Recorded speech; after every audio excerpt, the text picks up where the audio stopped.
The Battle of the Wabash, also known as St. Clair's Defeat, was one of the most significant and disastrous battles in American history.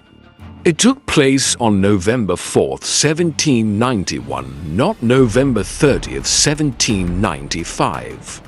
The confusion likely arises from different events or treaties related to the area during that period, but the battle itself occurred in 1791.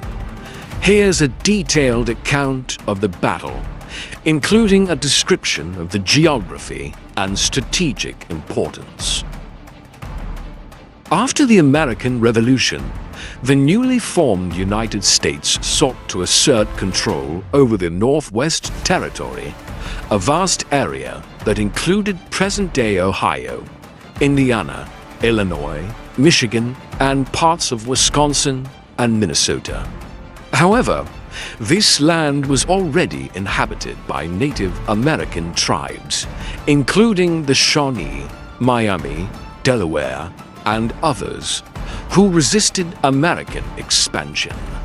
Tensions between the Native American Confederation and the U.S. government escalated, leading to a series of conflicts known as the Northwest Indian War, 1785 to 1795.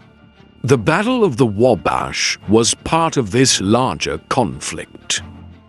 In 1791, President George Washington authorized an expedition to pacify the region and establish U.S. control.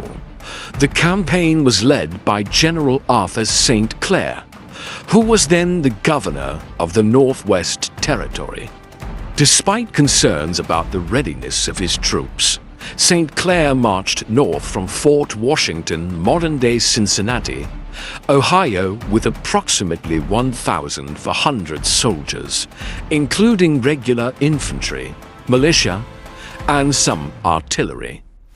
The campaign was plagued with problems from the start. The soldiers were poorly trained, ill-equipped, and suffered from disease and lack of supplies. Morale was low, and many of the militia were inexperienced. Nevertheless, St. Clair pressed on, determined to establish a stronghold in the heart of Native American territory.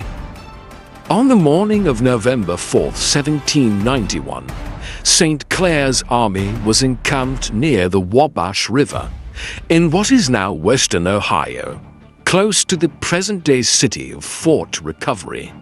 The camp was in a vulnerable position, surrounded by dense woods and swampy terrain, which limited visibility and movement.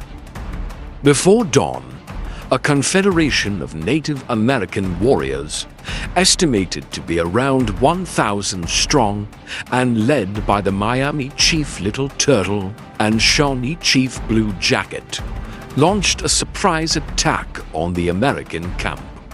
The attack began with a sudden volley of gunfire and a fierce assault from all sides. The American forces were caught off guard and quickly fell into disarray. Despite attempts by St. Clair and his officers to organize a defense, the native warriors outmaneuvered the American soldiers, using the terrain to their advantage. The militia panicked and fled, while the regular troops were surrounded and subjected to relentless attacks. The battle turned into a rout. Within a few hours, the American army was almost completely annihilated. Out of the 1,400 soldiers, nearly 900 were killed or wounded, including many officers. St. Clair himself narrowly escaped with his life, but the defeat was catastrophic.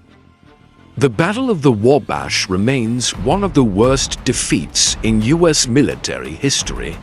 The Native American victory temporarily halted American expansion into the Northwest Territory and emboldened the Native Confederation.